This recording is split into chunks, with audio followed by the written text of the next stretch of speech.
साल का सबसे बड़ा व्रत जिसे संतान प्राप्ति सौभाग्य के लिए जाना जाता है वह व्रत है ललही छठ, जिसे हल छठ भी कहा जाता है।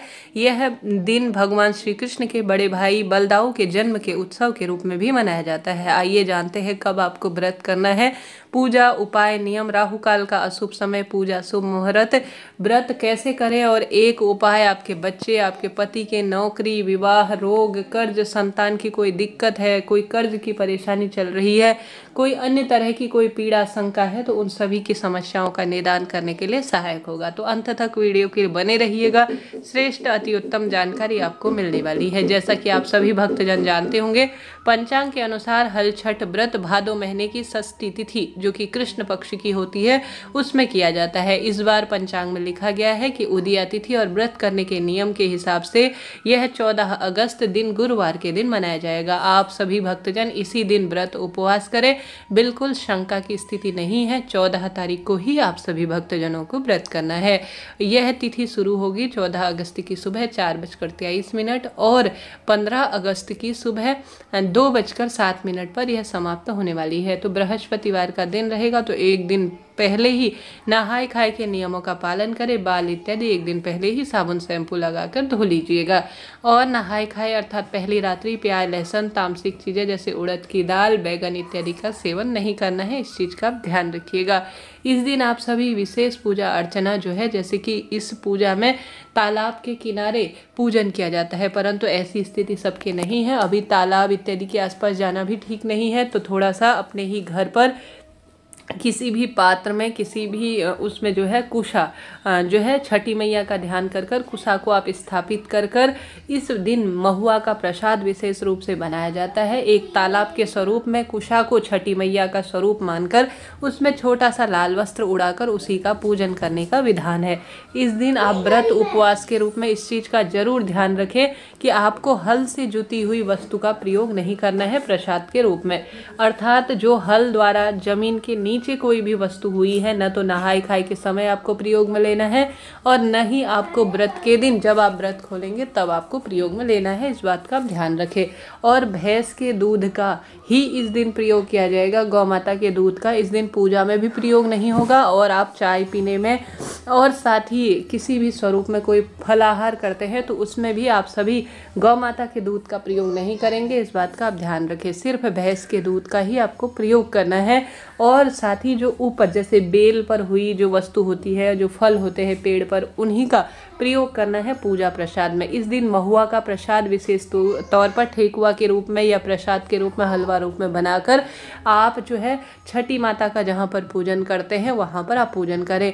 बलदाऊ की भगवान श्री कृष्ण के साथ मूर्ति प्रतिमा है, तो एक लाल पाटे के ऊपर आप उन्हें स्थापित करें। साथ के साथ भगवान श्री कृष्ण को भी रख सकते हैं। और एक कुशा का जो छठी मैया का स्वरूप है जिसे आपने किसी कलश में जल भरकर स्थापित करना है। इसके बाद आपको विधि विधान से गुरुवार की सुबह पीले रंग के कपड़े पहनने हैं, घर के दरवाजे पर दीपक लगाना है और तुलसी में दीपक लगाकर इस पूजा को अधिकतर स्थानों पर शाम को पूजन किया जाता है। आप चाहें तो समय का अभाव है तो सुबह भी पूजन कर सकते हैं। यह पूजन संतान के लिए खास तौर पर किया जाता है। इस दिन राहु काल का जो अशुभ समय है 14 तारीख को, वह 2:04 से 3:53 के आसपास रहने वाला है। राहु काल के अशुभ समय को छोड़कर आप पूरे दिन रात पूजन कर सकते हैं। सर्वार्थ सिद्ध योग पूरे दिन रहने वाला है, जो कि अपने आप में अद्भुत है और श्रेष्ठ इसे माना जाता है। चंद्रमा उदित होने का समय 10:07 के आसपास रहने वाला है, तो चंद्रमा को अर्घ्य देकर आप अपने व्रत को खोल सकते हैं। तो इस दिन पूरे दिन पूजा करें, परंतु राहु काल को आप छोड़ दीजिएगा। ठीक है जी, यह बात हो गई।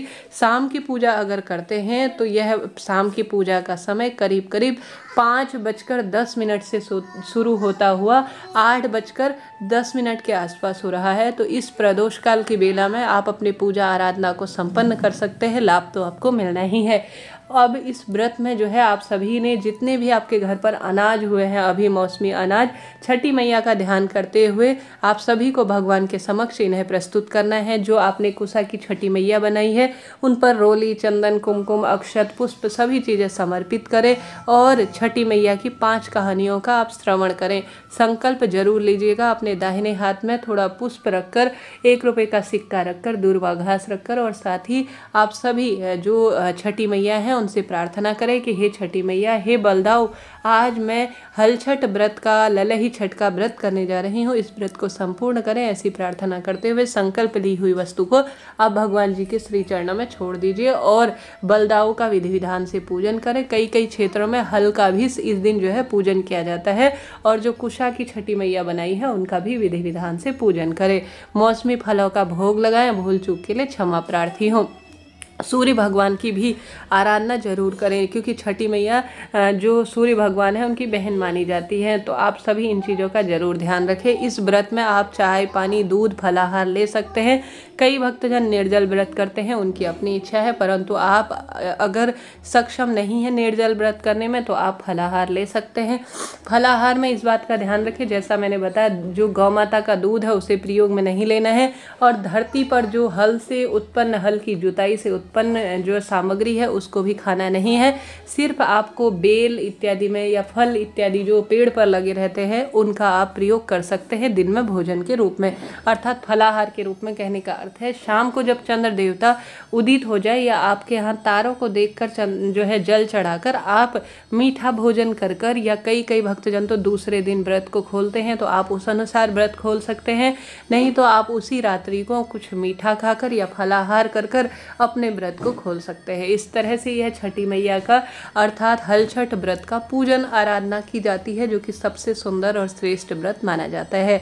आप भक्तजनों को इस दिन एक उपाय जरूर करना है कि इस दिन आप सभी को, जैसा कि यह ललही छठ कहलाता है, हल छठ व्रत है, गुरुवार का दिन है, आप अपनी इच्छा शक्ति सामर्थ्य अनुसार जितना आपके पास हो दान पुण्य जरूर करें। एक समय का भोजन जिसमें आप सभी को पंडित ब्राह्मण जी के लिए कुछ वस्त्र, छठी मैया का दिन है, श्रृंगार सामग्री अपनी इच्छा शक्ति सामर्थ्य अनुसार आप छठी मैया का स्मरण करते हुए पूजा के स्थल पर रखकर अपने बच्चों के हाथ का स्पर्श कराकर आप दान करने के लिए जरूर दीजिएगा।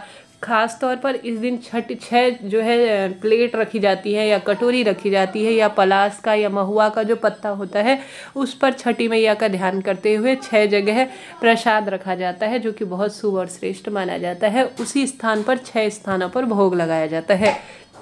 तो यह पूजा व्रत का नियम है। इस दिन आप 1 कटोरी चने की दाल अपने बच्चों के हाथ का स्पर्श कराकर दान जरूर दीजिएगा, इससे लाभ होता है। साथ के साथ ललही छठ, हल छठ का व्रत है तो आप सभी तुलसी माँ पर कच्चा दूध और हल्दी जरूर चढ़ाइएगा, इससे सौभाग्य बढ़ता है और दिन दुगनी रात चौगनी परिवार में वृद्धि होती है और कार्य सिद्ध हो जाते हैं, क्योंकि सर्वार्थ सिद्धि योग पूरे दिन रात रहने वाला है। तो गुरुवार का दिन है, ज़्यादा से ज़्यादा भगवान श्री नारायण की पूजा करें, क्योंकि बलदाऊ उनका ही एक स्वरूप, एक अंश रूप में माने जाते हैं। इस तरह से यह जानकारी थी, मैंने पूरी बात आपको बताई। जरा सा भी वीडियो उपयोगी रहते हैं तो लाइक करें, शेयर करें। जय छठी मैया कमेंट्स में लिखना ना भूलें।